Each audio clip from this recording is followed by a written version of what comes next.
Hi friends, ಎಲ್ಲರಿಗೂ ನಮಸ್ತೆ. ಇವತ್ತು ಅಲ್ಲಿ ನಮ್ಮ ಮನೆಯಿಂದ ಓಡಿಸೋಕ್ಕೆ ಶಾಶ್ವತವಾಗಿ ಒಂದು ಟಿಪ್ಪನ್ನು ಹೇಳ್ತಾ ಇದ್ದೀನಿ.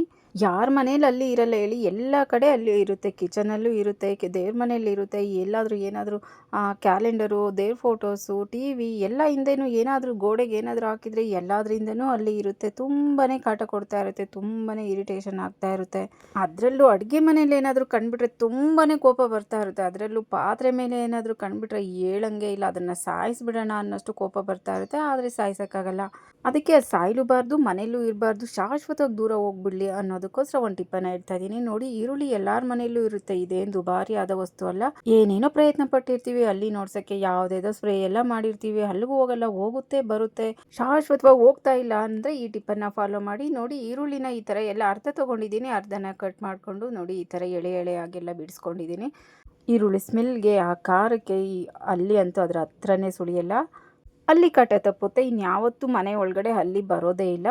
ಈರುಳ್ಳಿ ಎಳೆ ಎಳೆ ಒಂದೊಂದು ಲೇಯರ್ ಬರುತ್ತಲ್ವ, ಅದನ್ನೆಲ್ಲ ಈ ಥರ ಬಿಡಿಸಿ ಇಟ್ಕೊಂಡಿದ್ದೀನಿ. ಬಿಡಿಸಿ ಇಟ್ಕೊಂಡು ಸೂಜಿ ದಾರ ತೊಗೊಂಡು ಸೂಜಿ ದಾರದಲ್ಲಿ ಹೊಲ್ದ್ಬಿಟ್ಟು ನೋಡಿ ಈ ಥರ ಹಾರ ಥರ ಮಾಡಿಕೊಂಡು ಎಲ್ಲಿ ಅಲ್ಲಿ ಇರುತ್ತೋ ಅಲ್ಲೆಲ್ಲ ಒಂದೊಂದು ನೇತಾಕ್ಬಿಡಿ. ಆ ಸ್ಮೆಲ್ಗೆ, ಆ ಖಾರಕ್ಕೆ ಗೊತ್ತಲ್ವ ಈರುಳ್ಳಿ ಎಷ್ಟೊಂದು ಪವರ್ಫುಲ್ ಅಂತ.